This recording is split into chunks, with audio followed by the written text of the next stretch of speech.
Hello and welcome to the CNBC-TV18 CII Budget Town Hall. I'm Shereen Bhan and it is our absolute privilege to be here as part of the CII's National Council meeting.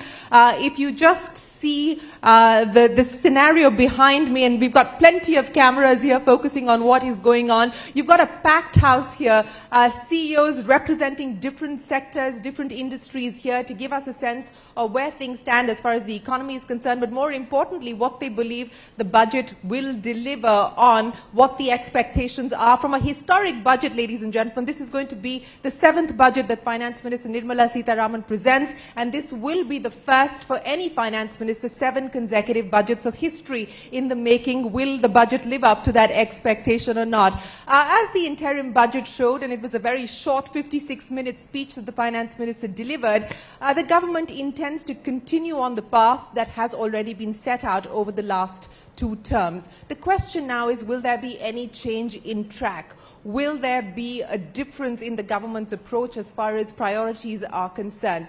Well, it's also interesting and important to note that the government goes into this budget with a very comfortable fiscal position. In fact, the CNBC-TV18 analysis shows that approximately 1 lakh crore rupee cushion, if not higher, is available to the government since the interim budget was presented, on account of the fact that you've got a 2.1 lakh crore rupee dividend bonanza that's coming from the Reserve Bank of India, and you've also seen a significant increase as far as tax collections are concerned, 30,000 crore rupees higher than what was the number as far as the interim budget is concerned. But without further ado, let me go across to Sanjeev Puri, the president of CII. Mr. Puri, before we talk about the budget, let's talk about the mood here at CII. As I pointed out, you've got different sectors being represented here. What is the mood as we go into this budget? How buoyant, how optimistic, how confident is corporate India feeling about demand, about growth? So I think the mood is quite positive, it's optimistic, and that's reflected also in the CEO's internal surveys that we do on business confidence. It's in fact significantly higher than what it was the same period last year. So the outlook on growth, on investments and jobs is certainly positive. And it's also, you know, the performance of the economy last year and high frequency indicators are also reflective of this trend. And of course, as you know, that nation building or economic development is always a journey. So there are lots of positives today. And the model of growth of inclusive growth, which is investment-led, empowerment-led, has, I think, certainly been validated. And I think that journey should continue, because economic development is always a journey. And of course, there are additional areas that would need to be addressed as we go forward. You know, overall, very optimistic, I would say. Very optimistic is the mood at this point in time, but specifically as far as consumption is concerned, and I'll link this to the rural economy as well, Mr. Puri. What's the sense that you get on consumption? I mean, FMCG volume growth, for instance, has not kept pace with the kind of GDP, headline GDP number that we've seen. And that has raised questions on why we're seeing this divergence or dissonance. How do you read that? No. That is true. As I said, you know, there are still areas to be addressed, and we have to also, when we come to consumption, I think it's also important to step back and look at it from a global perspective. Consequent to COVID, we have seen the cost table, and a lot of it, because of external factors, has actually gone up. And because of that, there is a challenge on consumption across the world. In many economies, including proximal economies, you will find that it has shrunk and not even come back to pre-COVID levels. In India, well, we are comparatively better off. We are not what we would like it to be, but we are better off. And we are now questioning the rate of growth. The rate of growth is muted. That's the question in our minds. And you're right, that is the reality. So what are the ways to attend to this? I think, first of all, as far as rural is concerned, given that cost of everything has gone up, what CII is recommending is that the amounts through direct benefit transfer, the amounts through Manrega, and income tax at the lower end, below 20 lakhs, there should be some relief in, and all the other areas should be increased. As far as infra spends are concerned, we are also talking about, also putting greater indexation to spends in the rural area. Then, of course, to solve the rural angle on a more sustainable basis, the issues of both agriculture and empowerment of rural economy through skilling, etc., which skilling, of course, is a joint responsibility that industry also has a role to play there. I think that has to be addressed. And as far as agriculture is concerned, I think a lot of policies of collectives, technologies, clusters, they're all the right tools. We have to scale this up and very aggressively start working on building resilience, because the biggest culprit at this moment in the recent past on rural incomes has been the weather events, which are of course favorable now. So hopefully it should get much better going forward. And we're hoping that the monsoon deficit will be bridged. But before I get Sanjeev Bajaj into the conversation, a quick headline number from you. What if you expect that volume growth will pick up? What could the industry-wide, FMCG industry-wide volume growth, average volume growth be in the second half of the year? No, that's difficult. That's difficult to answer. That's why I said industry, not pinning you down to ITC. No, even for the industry to put a number is very difficult. But we do expect that with the monsoons being better and the cumulative impact of all the investments that are already happening in the economy. See, private investment is also happening. Jobs are getting created. Public capex is happening, though during the the election period there's been a little lull, but it's picking up again. So all of this cumulative impact will boost consumption. It will definitely go up, but very difficult to forecast. A number. Sanjeev, let me come to you now as far as growth and demand is concerned.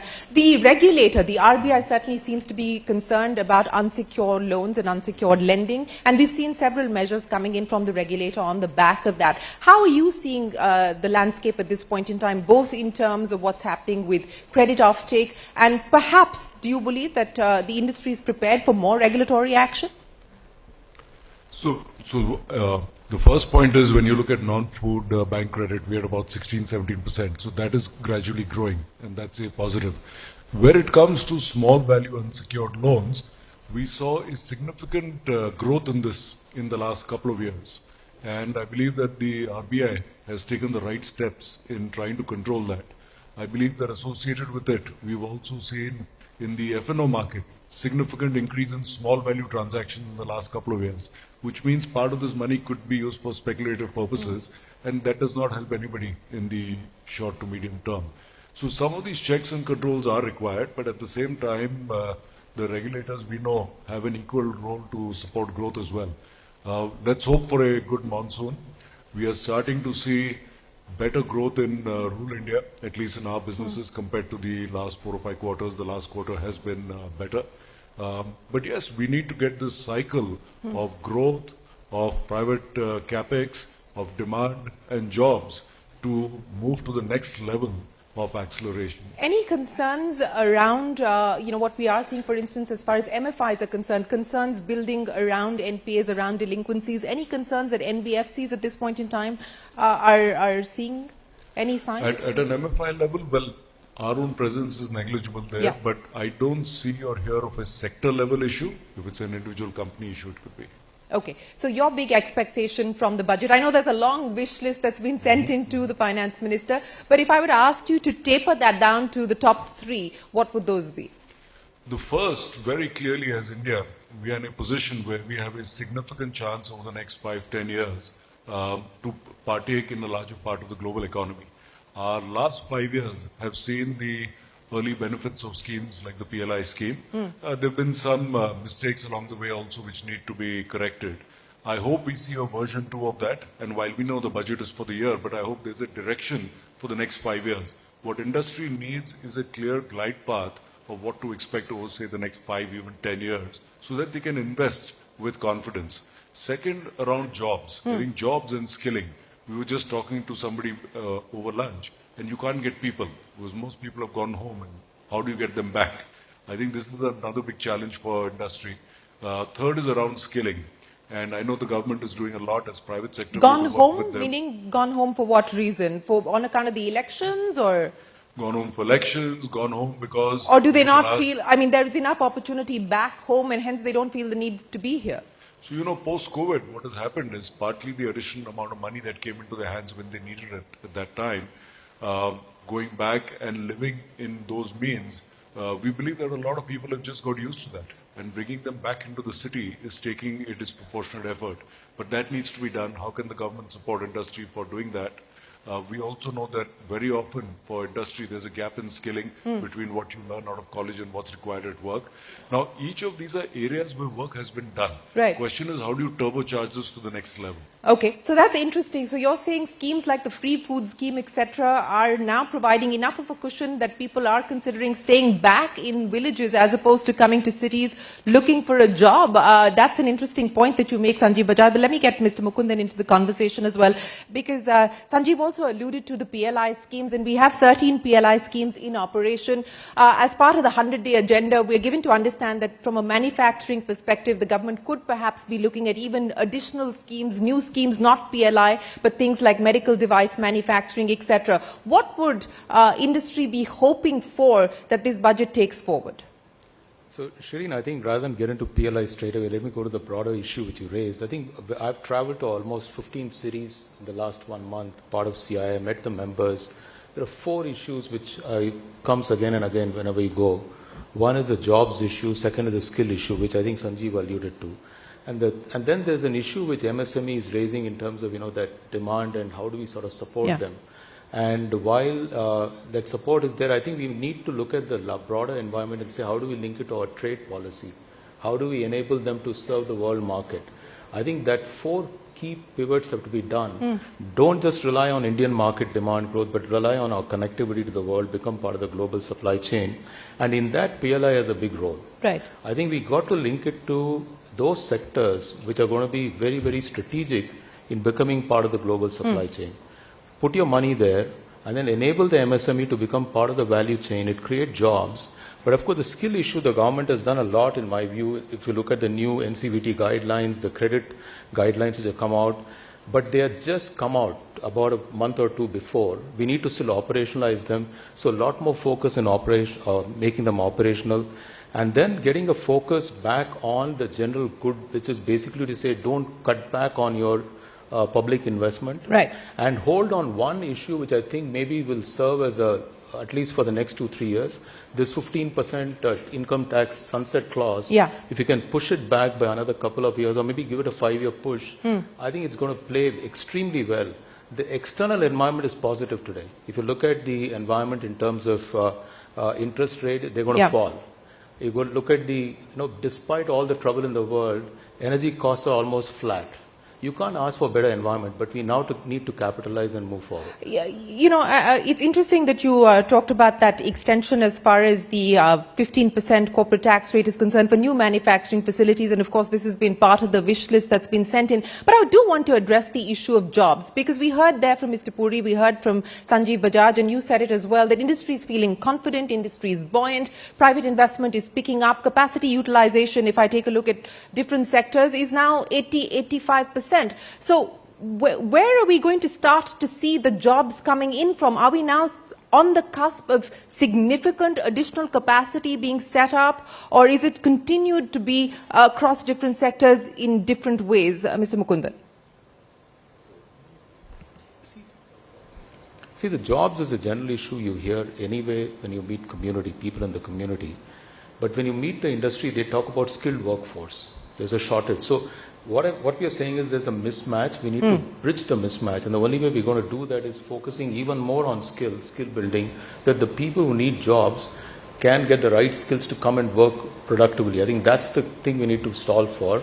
The framework exists, but how do companies take this up more vigorously, as Sanjeev said, is one of the key issues. Okay. CB, I want to come to you now and address the issue of what you believe the finance minister is likely to take up, or what is likely, what is feasible. And one of the big concerns, or one of the big questions in everybody's mind, is that whether there will be any change as far as the capital gains tax regime is concerned. I know we have a lot of tax experts here in this room as well, but CB, what's industry's expectation? What's industry's view on this? You just have to put the microphone closer to you.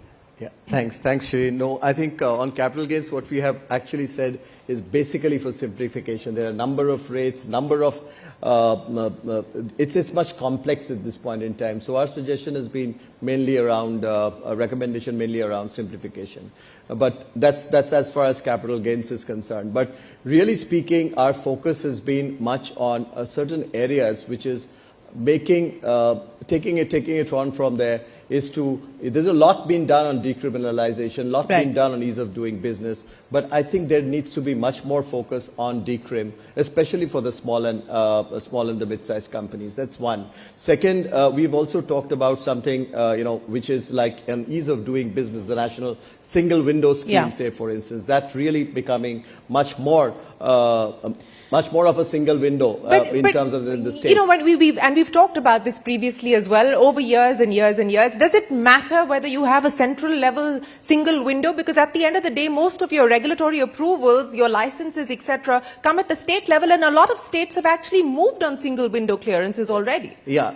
A lot of states have moved on single window clearances, but there are a lot more to be done at the state level, and the issue is state level. And so, therefore, a lot of our reforms today are also at the state level, whether it is power, land, labor. So we've also talked about really this budget giving a roadmap. Much of it cannot be in the budget, but even a sort of a signal on how the GST-like collaborations that has happened with the states could be even taken forward in these areas. These mean a lot for when we hear Mukundan talking about jobs. Jobs are really going to come from the mid-size and the small companies, and unless we make it easier for them to operate, we are always going to see that lag. So lastly, I think staying on the jobs, we have suggested something like you talked about PLI, we've talked about an ELI, an employment linked. And this is not the first time CII suggested an ELI. So you're hoping that this time around the finance minister will take that forward. But I will come back to the ELI question in just a second. But let me go across to Vinayak Chatterjee because Mr. Mukundan also spoke about how, and Sanjeev spoke about the fact that government capex should continue to be driven. You were disappointed with the number in the interim budget. I remember that very, very distinctly because you were sitting with me when the announcement came in, Vinayak. What's the expectation this time around? Do you believe that, and many estimates do believe that perhaps there's been a plateauing now and we cannot expect the government to continue to throw significantly higher numbers on public capex. What's the expectation? Just the reverse. The mic. Yes. Go ahead. This is on now. Yeah. Just the reverse of what you said. First, to clarify on the interim budget, I had no expectations because it was an interim holding operation, some kind of an arithmetical exercise. So let that pass. The important point on the outlays is in the starting of the meeting, the remark was made, I think Sanjeev Puri made the remark that in terms of fiscal space, whether it is the buoyancy of revenue, of GST revenue collections or the extra amount received from the RBI, the government is actually sitting on the fiscal space where it can actually not hold back but do more. The macroeconomic maths is very clear. The government shared last year in interactions with you, a very, very senior functionary, I won't take the name because you know. I know who you mean, yes. Shared the fact that they have a confidential report that says that rupees spent on public works or infrastructure results in 3 rupees of GDP, whereas 1 rupee spent on schemes of like DBT, direct benefit transfer, results in 90 paisa of GDP.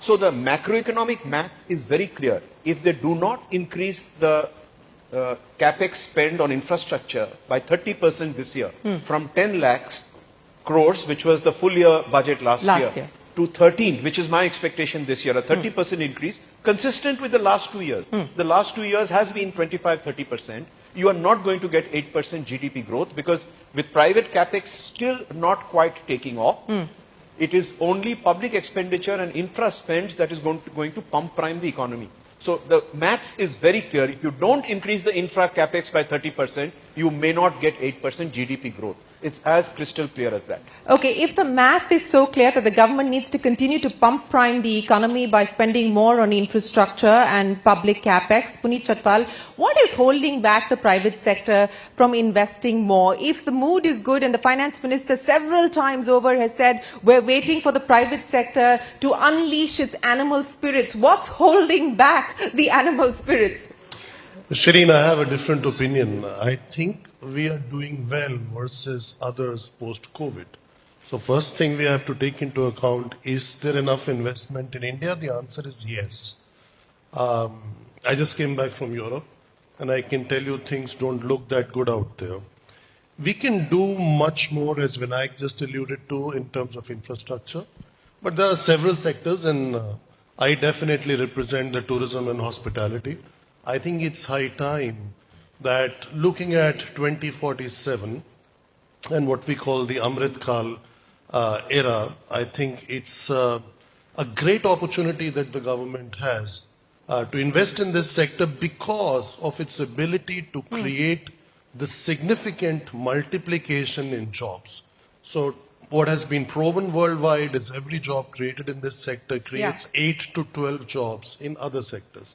So I think that is... So specifically, what would the travel, hospitality, tourism sector want from the budget? Well, we have not said any kind of financial assistance that is needed. It's the positioning of the sector. The perception that this is luxury and discretionary has to go, because Which comes down to GST. Not really GST. Of course, the alignment of GST would help. A lovely, expensive standalone restaurant pays only 5% and the hotels pay 18%. I think that alignment is definitely overdue and needed. But I think giving this sector, again, coupling with what Vinayak said, the full infrastructure status would bring in a lot of investments, not only from within India, but from outside of India.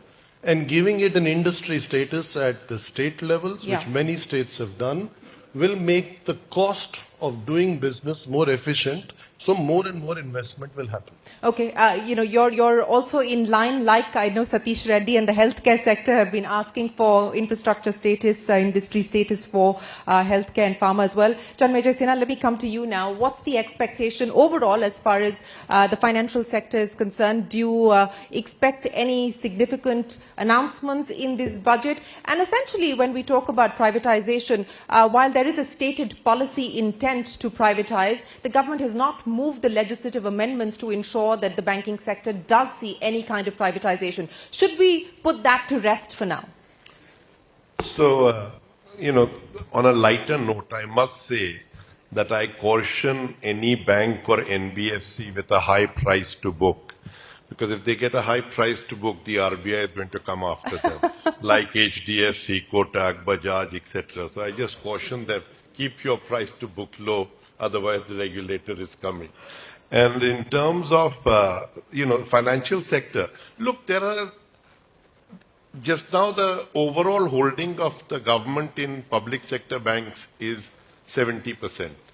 If it was to just come down to 50%, we wouldn't have any risk. I mean, they would have the same control and there would be no, and right now the price to book is almost getting close to 1.8. So there's a lot of money out there and we can do that in stages.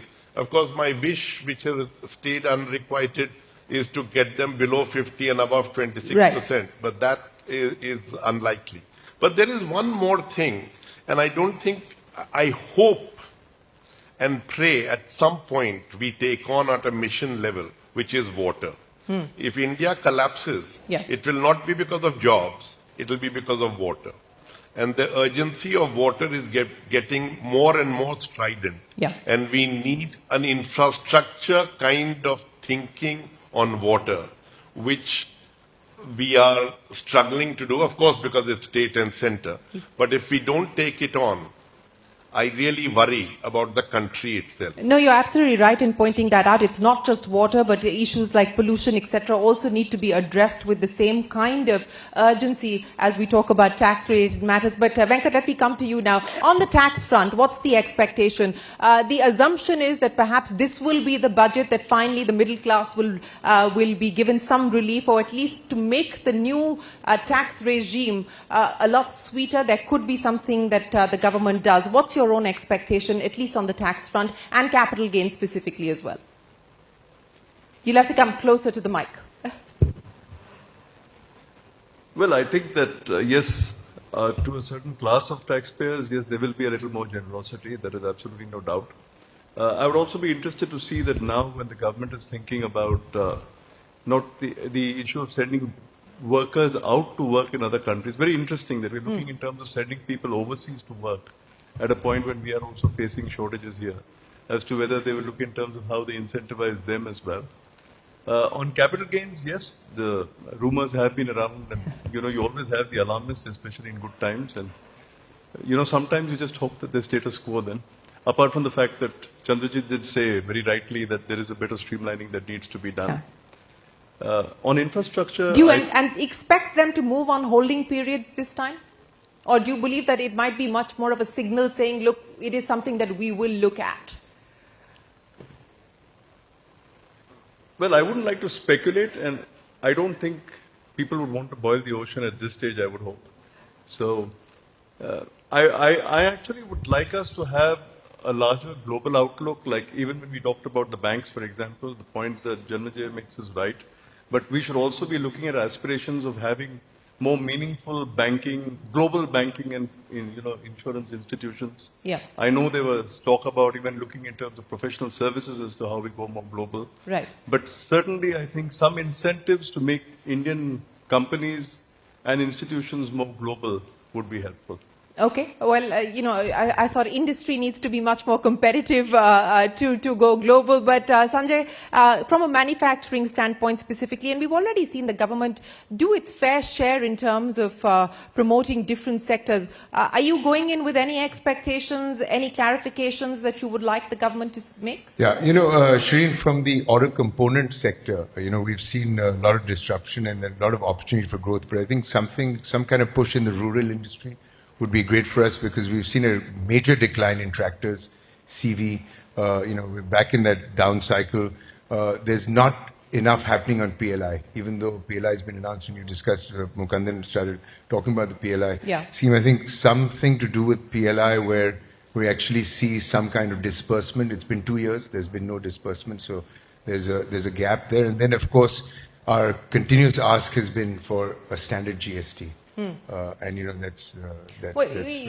The GST is not going to be addressed in any form or fashion in the budget. Of course, there is a need to look at rationalization as far as the GST rate structure is concerned, but that's a matter that will be considered by the GST Council and will not be up for review here in this budget. But let me bring Satish Reddy into the conversation. Satish, what's the expectation? As I said, there's talk around a new manufacturing policy for medical devices. There's, of course, this current impasse between rates and the Ayushman Bharat scheme, and there is a committee that's been set up to look into that, and there have been concerns raised by the healthcare operators. But overall, from a pharma and a healthcare perspective, what's the mood like? What are the opportunities that you believe industry wants to leverage, and what kind of facilitation do you require? Sure. Certainly, I think there are plenty of opportunities, Shereen. So I'll start with the pharmaceutical sector because I'm more familiar with it. I think the theme has always been one of innovation. And we've been consistent about it for the past 5 years. And the expectation is, at least this time, it shouldn't just be an announcement. It should also be an intent to move the needle on innovation. Specifically, what we are saying is, India has thrived being, an API manufacturer in the past. Yeah. It's also, done very well in generics. But when it comes to innovation, I think there's a lot of pitching in which the government has to do in terms of changing the entire ecosystem. And again, it's a lot of detail, I won't get into it. But we would like to see more of that happening, because there have been announcements being done in the past. NRF announcement of 50,000 crores. There's this 1 lakh crore innovation fund coming in. But we would like to see the pharmaceutical sector R&D, if it needs to move the needle, what would actually enable that? So, that would be one big thing when it comes to pharmaceutical sector. Medical devices, obviously, there's plenty of opportunity, because one is on the regulation side, that there is a change that's expected to happen outside of the budget. But that would actually spur the industry quite a bit. There's a concerted effort to move the medical devices industry to also indigenize. I think that's already moving. And that is the attempt with of course already the existing PLI scheme that's out there, and with this proposed policy that we're given to understand. But I also want to understand from the pharma perspective, Satish, what's the outlook? There's been a lot of talk about Indian companies and global aspirations and competitiveness, and pharma is a sector where we have been very globally competitive. But the big market, the US market, and generics have been facing significant pricing pressure there. What's the outlook from here on as far as growth, demand, especially in markets like the US is concerned? Sure. Specifically on the generics part, yes, there's been concern because there's been quite a bit of decline, and that has to do with various reasons. The top being I mean, the topmost reason being the consolidation among the buyers and the effect of that, right? That's actually caused most of the pricing to really decline and also caused shortages in the US, which I think, because just about 15 days ago, we were part of the CII delegation led by Mr. Dinesh. And in that delegation, we actually saw an opportunity. Okay. And that opportunity happens to be because of the very good strategic relationship between the US and India. It also provides an opportunity on the supply chain part because they are looking at diversification of their supply chain, notably APIs, and also in relation to that, the key starting materials, the KSMs, and India would be the best alternative. So we made the pitch for that, so I actually see an opportunity coming out of it. Okay, an opportunity. You talked about consolidation, and let me come back to the panel here and get Sanjeev Puri as well as Mr. Mukundan to comment on this, and anybody else who would like to address this issue. Are we likely to see consolidation play out more so in 2024 and 2025? Sanjeev Puri, there's been a lot of talk about conglomerates doing acquisitions in the space. Companies like yours have been out there picking up assets in the D2C space, for instance. But do you see 2025 to be a year of more consolidation? And do you think that there would be specific sectors ripe for that kind of consolidation? Well, these are natural. The cement sector, for instance, has seen a fair amount in the recent few weeks. Yeah, these are natural processes that happen in businesses. There are cycles. So I won't, pay too much of attention to that. Time to time they will happen. They are not linear. It's lumpy. When the opportunities are there, it will happen. So, but I think what I would really say is that you raised some point on private investment. Yeah. And I did hear some of my colleagues also say that it's happening. I just wanted to put a data to it. See, the private investment to GDP is now at 23.8%, which is higher than what it was pre-COVID. So investment is happening, jobs are getting created, and people are getting skilled. The point we are arguing really is about how to accelerate the trend, how to do more, because we also have a backlog of 2 years of the COVID period where all this didn't happen to catch up. The economy stalled, but people coming into the job market did not. So how do we kind of accelerate? That's really the issue. And it's from that perspective that I think some of the suggestions and the next issues that have to be dealt with, like CB spoke about employment-related, schemes, and then I think the big one also CB also touched upon is the big factor reforms. Land, labor, agriculture, power. But is there expectation now on that front? Do you believe? I mean, with a full majority, we didn't move on that. Do you expect anything to happen now? But look, if these are things that are required for the next journey of the economic transformation, so we need to find platforms and mechanisms to address it. These are issues to be addressed. So I think therefore we have to have a dialogue and discussion and see what is the best form of doing it. And it's ultimately in the interest of all stakeholders. What the last several years of policy making has proven is that investment-led growth, empowerment-led growth, and a lot of reform that's happened in the center has taken us on a certain way, strong foundation. Now, a lot of the next set of things that have to happen lie at the intersection of center and state. So they have to be addressed.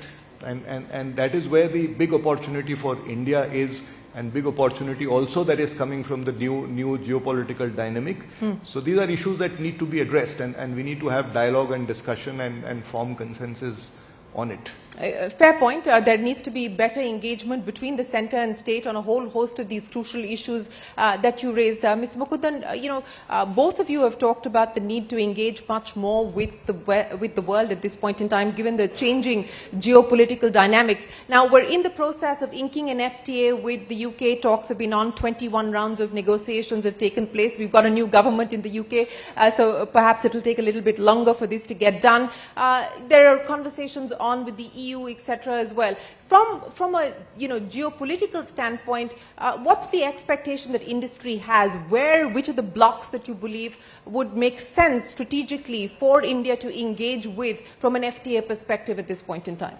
Yeah, Shereen, I think let me go back to the first point which I said, which is about that one of the key elements of our growth going forward should not just be domestic, but look at trade policy and engage in a way that we can make access to markets easy for our companies.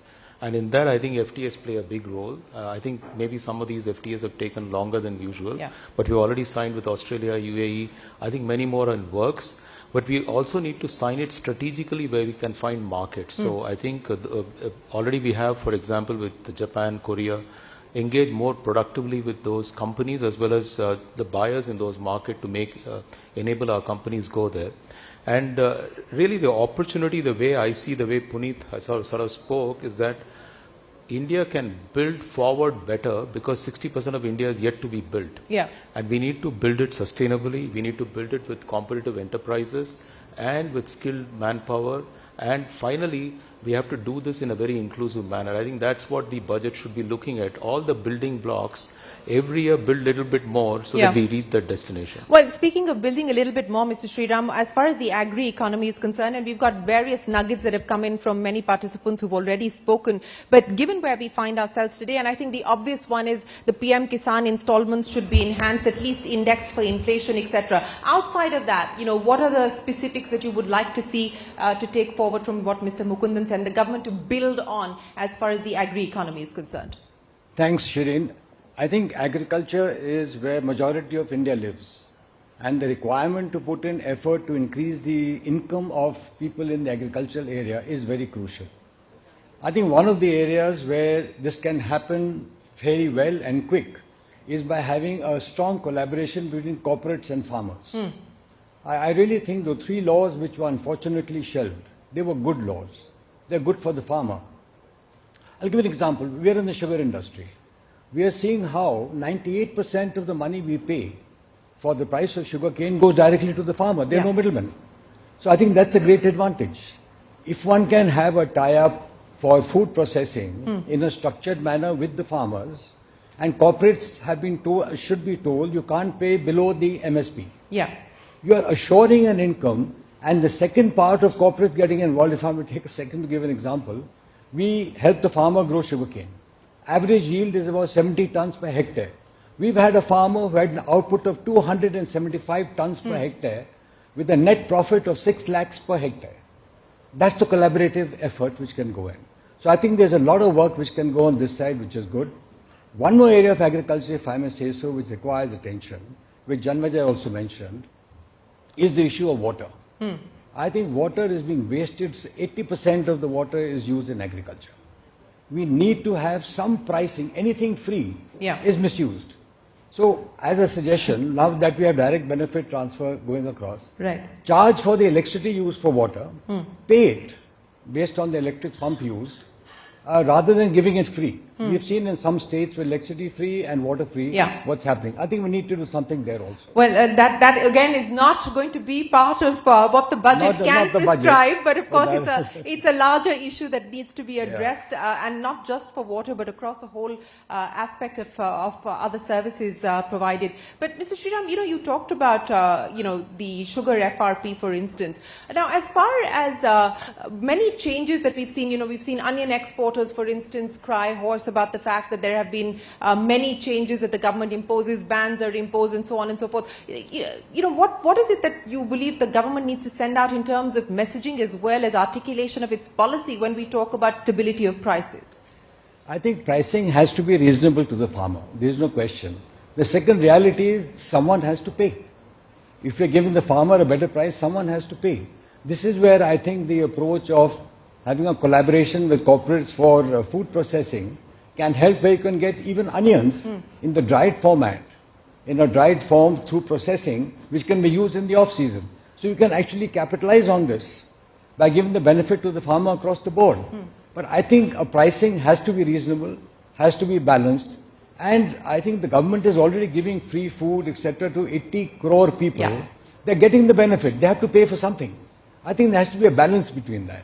Well, yes, that balance that you spoke of. Let me get Swati Salgaonkar and Devjani Ghosh into the conversation. Swati, you've been, of course, dealing with what industry wants specifically as far as the Western region is concerned. Again, what are the pain points? What are the points of friction today that need to be addressed? So I think something we've been looking at the Western region is actually inclusive growth and really looking at women in the workforce. And I think the interim budget talked about, certain incentives, although it wasn't very clear, talked about women empowerment. And what we're really seeing is, we're looking at it at a holistic level. So in terms of education, how do you look at STEM education, in fact, for women? How do you get more women in those industries as well? But more importantly, how do you get them to stay in the workforce? Because I think while we talk about, what we want our GDP to be, if you see where we are in terms of women in the workforce, I think we're towards the bottom of the G20 countries. So that's really something we've been focusing on and looking at women in leadership as well. Now, this is not something that will directly be addressed by the budget, but I think it's time we started looking at it, at a broader level. Similarly, I think, Mr. Reddy spoke about innovation. That's something we're looking at as well, in legacy industry, because I think while the government, again, I think it was 1 lakh crore that was announced for innovation, but we really need to look at how this takes place, not just at a government level, but also at a corporate industry level as well. And there again, I think we're lagging way behind the rest of the world. Yes, and I think that we need more details on how that's going to be operationalized. Yes. But as far as, bringing more women into the workforce, and I do want to, broaden this, I don't want to make this just Swati's issue. I want to address the CEOs in this room on that issue, because I know that it has become a C-suite challenge that many have decided to take up. And if anybody here who would like to address the issue, if you could raise your hands, what are you doing to try and bring more women into the workforce? Why do you believe it's important or necessary? Why do you think it's important and necessary to actually diversify your workforce, make it much more inclusive, bring in more gender parity? What the experience has been and the efforts in trying to do that? What are the big challenges and constraints that you face? Anyone here who would like to take this issue up? Yes, sir, go ahead. You've got the microphone. I think one important thing they can address is identify data, school dropouts, school finishers, ideal women, particularly in rural. Yeah, yes. 3 million people, boys and girls. Okay, so data, of course, is a concern that we have across different sectors, but you're saying try and see what states like Tamil Nadu, etc., have done. Kamal Bali, specifically from a perspective of EVs, etc., the FAME scheme, which is again up for renewal or review. What's the expectation? What is it that you would like to see the government do? We've also seen, some states consider moving on hybrids. A state like UP has already moved on that, even though the policy was rolled out in 2022, but has only now been brought into execution. What's the overarching message that industry wants to send out to the government when it comes to electric vehicles, hybrid technology, and the facilitation industry wants? Shereen, if I were to step back and to say what today is the biggest opportunity for India, to my mind, manufacturing is the biggest opportunity. Because also, if you look at it in perspective, manufacturing is still very small. We are only 16% of our GDP. And if you look at countries like Germany, Korea, China, Japan, these medium to large economies, it's manufacturing which has anchored these economies for a long time. So it's very important that India also gets... So what is it holding us back in manufacturing? Because the needle hasn't moved much over the last 15, 20 years on the share of manufacturing in our GDP. So I personally believe there are 3 things I think we need to look at. I think number 1 is the domestic ecosystem, where we are looking at ease of doing business, cost of doing business. There are a number of things which we need to talk about, whether taxes, simplification, dispute resolution, number of things are there. The second piece is firm level competitiveness, which is how can we make our companies competitive in this world? There are a number of things, and there I think CII can play a huge role in making on a mission mode, taking these things to the MSME level and other things. And the third piece, which Mukundan also alluded to, is the global ecosystem, where we have market access, FTAs, brand India, all of that. I think if we look at in this, and I think this is a great opportunity. And just coming back to your question, very, very clearly, EV and India can become actually the manufacturing hub for green transition, because through green hydrogen, ammonia, electromobility, these are new areas where PLIs can come in, and India can take lead in some of these, and I think we can give a fresh look to manufacturing in our country. And I think manufacturing is going to solve many other related issues of employment, of skilling, of job creation and all of that. So to my mind, that's going to be one important thing. And we will have to look at it in a holistic way and look at manufacturing with a new mindset. Yeah, I want to quickly get all the manufacturing CEOs in on this. Nikhil, very quickly weigh in on this. What is it that you believe is the urgent ask at this point in time? Just the one thing that you believe the government needs to focus on. I'll get Ashish and Deepak to comment as well. On the lines of what Kamala just said, I think a focus on the energy transition as a sector by itself, specifically because it's a $100 trillion global opportunity over the next 25 odd years, for us to be able to not only transition ourselves, but to cater to the world's transition from a manufacturing perspective of capital goods is extremely important. So what I would expect from the government is a vision in this budget, which allows a rollout of how they view the transition itself with regulations. And it may actually come to the fact that we need a specific energy budget going forward, because we seem to view energy only with Renewable Energy Ministry or Power Ministry. But in fact, actually, there may be 7 or 8 different ministries which handle this, and there may be a need to consolidate the ministries at a level so that we can have a uniform regulation. Well, that's an important point that you make. Deepak, you want to come in on that, and then I'll get Ashish. I think you made a very good point on gender parity and gender diversity. And here manufacturing is having labor shortage. But we haven't really tapped the gender to actually come in a lot more female, basically, employment. I think if government is able to incentivize that and make those policies around it, and it's world over now, in China, I mean, so you see Like this. what kind of incentives do you believe the government needs to put on the table? So just, I mean, say you can actually have kind of a corporate tax, or you can have a target that if a company is using that much on the shop floor, you probably get some tax incentive. It could be anything which actually incentivize on policy matters and the corporate to actually employ more. But are you not hiring women because of the lack of incentive, or you're not hiring women because it's harder to hire women? It's a mindset change which is required. Yes, it's a mindset change which is required, and actually it's also the women needs to have more empowerment to actually do manufacturing jobs. And as the manufacturing is changing into high skill, high labor, high electronics, you're seeing more and more women employment. But I'm saying as a general case, SMEs, MSMEs, you don't get that many people as empowered. So as a manufacturing, you need to strengthen that and make sure that there's just one point. No, it's an important point, and I think it's a point that we need to address. Yes, sir, go ahead. You've got the mic right next to you. Go ahead. Let me share my experience in our electronic company in Udaipur, where we hired 3,000 people. We took up a target to convert the workforce to 60% women, starting at 5%. We had to go to the tribal areas, serious social objection within their families, but to unhinge them, bring them to the city of Udaipur. Today that workforce is 40%. And we are on target to get to 60%. Well, that does deserve a round of applause, sir. We hope that you do get to 60%. So Deepak, I can't agree with you on incentive. It's all in the mind. Second point, under industrial law, women are not allowed to work in chemical industry.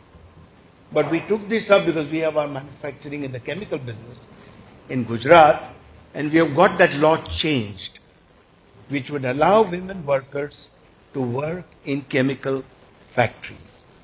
So I think there are ways in which we should push. The third thing, which we did through CII.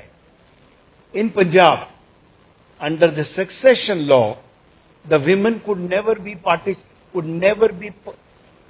eligible for succession of land. We have got that law changed. We worked in the northern region when I was there with the government of Punjab and got that changed. But I'd like to take 2-3 minutes of yours on some new ideas for the growth of the economy.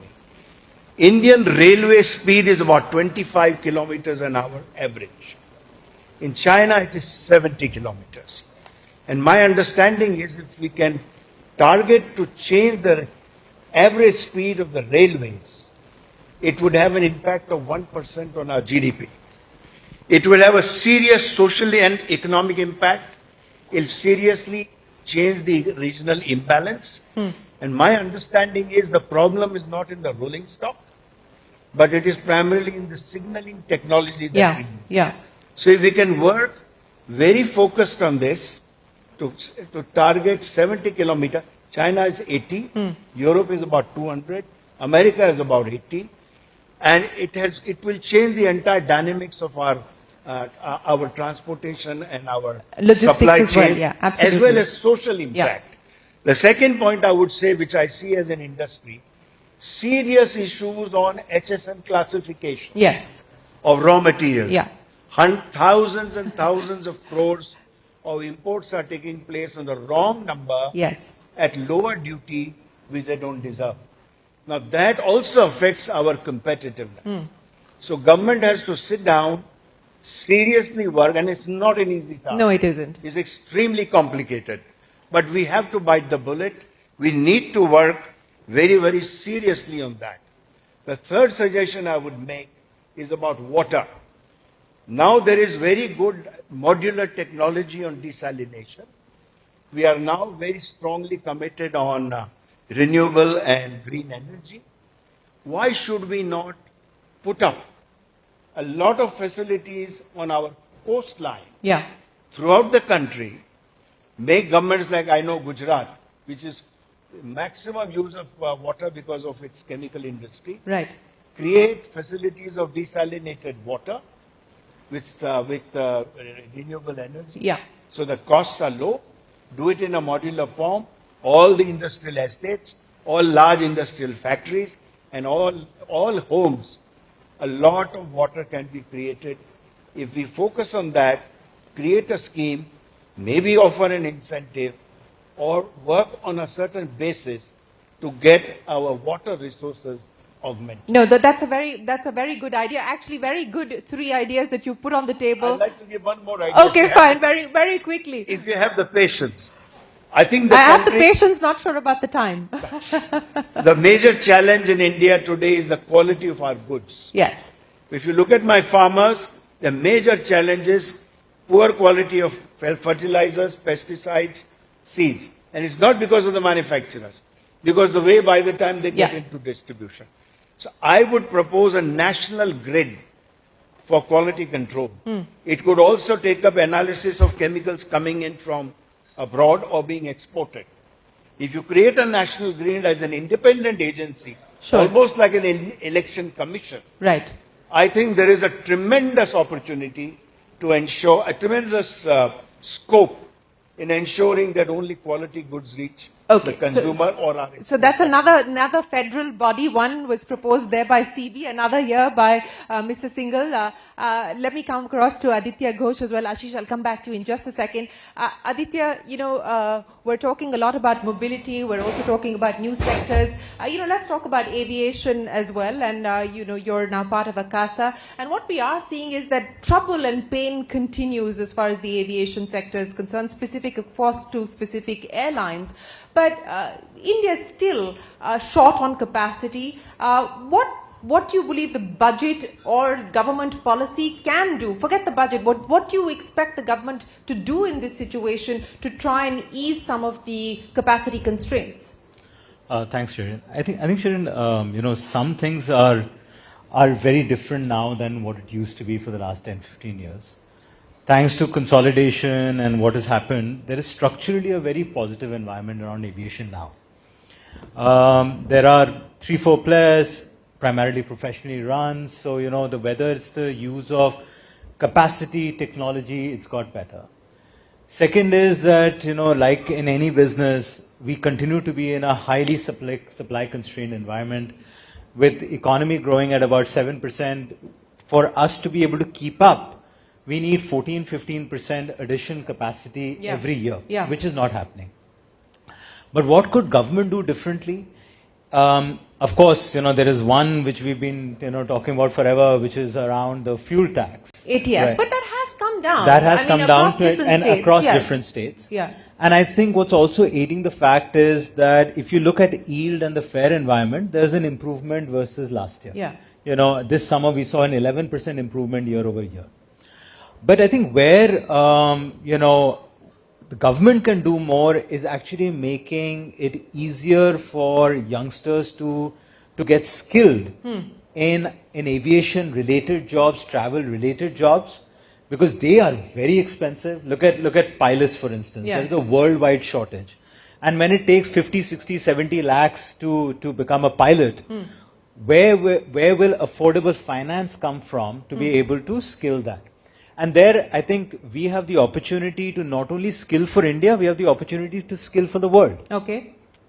The second is related to this is there's a lot of ancillary industries around it, which can lead to a lot of self-employment, not just jobs. There, I think affordable capital for SMEs, MSMEs, whether it is in tooling, whether it is in equipment manufacturing, services, etc. Today, affordable capital in India is 18, 20, 24%, right? There, very specifically, if we could bring in affordable capital to create more self-employment as opposed to people looking for jobs, I think that's one significant thing. And the third is there are enough companies, and this is not just in travel and tourism, but across, where enough companies out of India who have the ability to build for the world. So if there was an incentive, and I'm not sure what, but if there was an incentive to encourage, in the first few years, companies which are building from India for the world. I know we have a session on unicorns later. Just trainer wheels, for the first 4 or 5 years. And then once you reach at a certain stage, we started creating global brands. You pull off those trainer wheels. I think those are some of the things. Well, if you are talking to unicorns later, I don't know why the expectation is that the government needs to do more. I think if you look at the unicorn success stories, we've just, one company that's a SaaS company now valued at almost $6 billion has had nothing to do with the government. They've been building out of Chennai and in the valley and building for the world. And I think, Shereen, the only thing is, we are expecting those early stage companies out of India to compete on in the world stage with the same shackles that are around businesses which have been around for 100 years. So in those initial years, some kind of a push, whether it is unshackling from certain requirements or some kind of a push, I think that will help Indian companies reach at the world stage what Israel has done, what China has done, what Silicon Valley has done. I think we have a great opportunity there. Well, Devjani Ghosh, I can spot you there. So let's talk about this big opportunity, and let's also talk about this opportunity in the context of AI, the emergence of AI, and the possibility of what AI is going to mean for India and for the Indian startup ecosystem, for Indian tech. Well, fortunately or unfortunately, Shereen, I don't think this is going to be a budget issue or something that the budget will but they have been signaling the focus on technology and AI. It's the signaling that becomes very important. I think the biggest challenge, frankly, if you think overall tech, it is how do you move up the innovation and R&D value chain. India has to, for many reasons. And I think that's where the support is needed. Whether it is capability development or incentives to do more R&D in India or for the world, etc. I think as we talk about ease of doing business, we also have to talk about ease of innovation and ease of R&D in India. And I think those signals are going to be very important. As far as AI is concerned, would love to see AI mission becoming active. We have to invest, and we have to invest really fast. Not just in compute, but unlocking the data, building the use cases, building the capabilities. I think all of this, there has to be a mission mode urgency that needs to come in. That's going to be critical. But the one thing that we do have called out to government, which I think is extremely critical, is the need for patient capital in India for deep tech. That's the area that we And you believe the government should fund or support? They have to play a role, because if you think about it, today, more than 90% of deep tech capital coming into India is outside India. Most of these companies, either they have to flip at some point. It's very difficult for these startups to build for India at scale. So there was a 77% decline in funding, in deep tech funding. Year over year. I think this is an area like other countries do, like US does, like many other countries do. Government has to invest. And there's a deep tech policy which is awaiting approval. The best we can hope for is we get the signal that that's going to be active very soon. Okay, well, we'll wait to see if the budget signals that activation or not. But I can see Bharat Puri here as well. Mr. Puri, let me come to you now. Since we're talking about mood across industry and confidence in terms of of demand, etc. What about, cost pressures? What about input costs? What we are seeing across different sectors, some sectors are hiking prices, some sectors are actually cutting prices. We've seen SUV makers cut prices, we've seen paint makers hike prices, we've seen insurance companies hike prices as well. So what's the outlook now in terms of cost pressures, etc. at this point in time? See, what is very clear, Shereen, is we now live in this geopolitically, what I would say, geopolitically unstable world where things keep changing at a rapid pace. As of now, speaking from a consumer goods perspective, the environment is by and large benign. You are getting a little impacted by the Red Sea, and first signs of inflation are coming on, but it is also clear that China manufacturing is back. So it does appear, barring any black swan events, the environment from a cost perspective will remain benign. I think from consumer goods, our concern clearly has always been rural demand. Post-COVID, we have seen two phenomena. A, rural is consistently growing slower than urban. At times, it's not growing at all. If you look at all of the big FMCG fellows, their single issue is below 5% rural growth. And our simple thing is, can we put money into the hands of the consumer, both in the short and medium term, which structurally changes this? So what's the expectation? Because, at the start of the program, we heard about how people are unwilling or hesitant to come back to the cities because of the free food program, etc. What is it that you would like the government then to do in this situation to try and balance things out, to try and drive consumption, but at the same time try and ensure that investment doesn't dry up? See, in the short run, obviously there are enough economists, but it has to be putting money back in the hands of the consumer, whether it's via the PM's Kisan Yojana and so on and so forth. In the medium term, it has to be employment and income being generated in these areas, which, therefore creates a circular economy. But as I said, there are enough smart economists who can do that. And there is a meeting that the economists are having with the Prime Minister this afternoon. But Anshuman Magazine, a quick, question on the real estate sector, because this has been the big focus area. It's also been a sector that's seen a big revival. The first decision of the cabinet was to announce 3 crore additional homes as part of the PM Aviation Yojana. What's the expectation? Do you believe that more is likely to be put on the table to drive this sector, given its multiplier impact? Yeah, hopefully. I think the key thing is how to make costs of money lower for both consumers and the developers. Because right now there is a big shortage, if you look at it, just like high-end cars. In the residential sector, it's really luxury which is being targeted. So they need to reduce mortgage rates to some extent for affordable housing, change the affordable housing definition, and for developers to give them enough input. And this could be reducing costs of cement, steel, the taxes on it, and other incentives for them to really go into low-cost housing. The other one which is very key is that the cost of land is going up, which is a red flag as far as I'm concerned. So this is not only for real estate. If you want to go after manufacturing, healthcare, hospitality, whatever we do, the land is the key for everything. And the cost is going up, and the only thing government can do is really focused infrastructure development. So there's more land release for doing everything. Manufacturing, everybody mentioned, is a huge one. And also employment. I think we need to go beyond and look at where the employment is being generated: retail, healthcare, logistics, hospitality. Huge opportunity for going after that in the budget for addressing the employment part of the economy. Yes, I think that. Yes, you wanted to make a point on construction and housing. Go ahead. Yeah. Just to add to what Anshuman said, I think the fact that the incentive for housing of 3 crore housing is there is an excellent start of the government. But one of the areas which we've seen doing well is the luxury housing. The big focus for us is actually the fact that we need to get middle income and poor housing. Because 50% of our cities are slums. And I think some of the incentives needed there is finance availability, because there is a finance shortage and restrictions of RBI.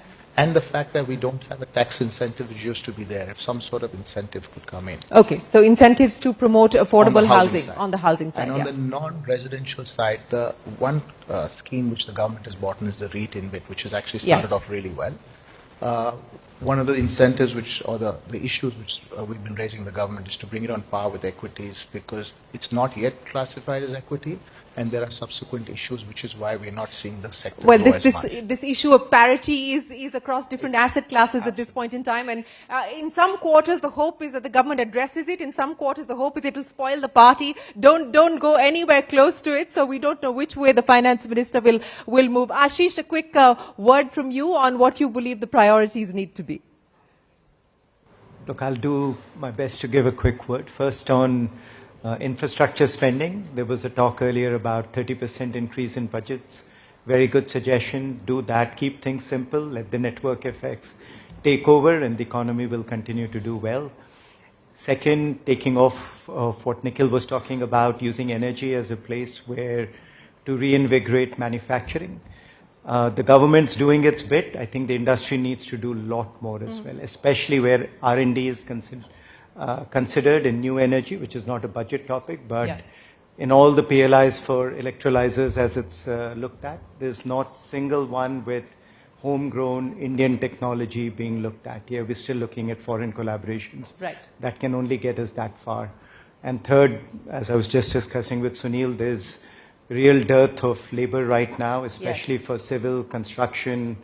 Salil was talking about getting more women, but I think women need to come in, not just on the shop floor, everywhere. They need to show up here. This is the dilemma, isn't it? On one hand, we're talking about not having enough jobs. On the other hand, industry is talking about the fact that there are not enough people that have the requisite skills to be employed. So this is a dilemma that we're dealing with. Sunil, you wanted to come in on that as well?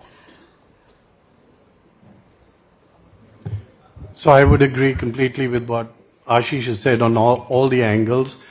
I think the challenge is not getting people, it's getting people who are trained.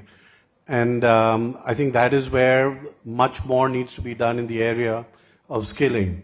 I think as we move towards the government's vision of increasing the share of manufacturing from 15% to 25%, this is not going to happen just by skilling people.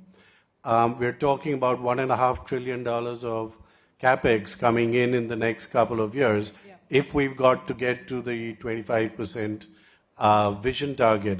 And the only way this can happen is through technology. And smart infrastructure, smart manufacturing is going to be absolutely critical for that. And everything that goes around it as well. With the infrastructure, and I agree completely with what was said earlier on in terms of increasing the share in infrastructure. Vinayak's point is absolutely right. The least that we are looking at is around 13 lakh crores over there. And the same thing in terms of manufacturing. We need to get much more into the area of smart manufacturing if we have to achieve that. Skilling will be a third one, of course. The energy transition and the entire thing that goes around the energy, transmission, distribution of the energy network is going to be critical. We are not yet there. The entire transmission network has to be doubled in the next couple of years. The distribution network has not yet been resolved in the States. So these are a couple of the key issues that will need to be addressed. We've got the last few minutes, so let me get a quick show of hands here and do a quick dipstick. What I'm hearing, and this is to my mind not entirely surprising, but I think the sense of urgency and the distress that I'm sensing in this room on that issue has certainly surprised me. Would you say that lack of skilled workforce is amongst your top concerns, your top risks as a CEO today? Those of you who believe that it's amongst your top 3 or top 5 concerns, if you could raise your hands, please. Okay. That's less than half the room, but clearly it is an important area of concern. A quick follow-up question now. How many of you believe that we're going to be able to do, and the CII projection or expectation or forecast is more than 8% growth for FY25? How many of you believe we'll do more than 8% in FY25? Not too many. Okay. How many of you believe that the RBI is going to cut interest rates this year? Okay, again, not too many. And finally, let me ask you in terms of private capex as well as investment, how many of you are likely to put in fresh capacity, add capacity in FY25?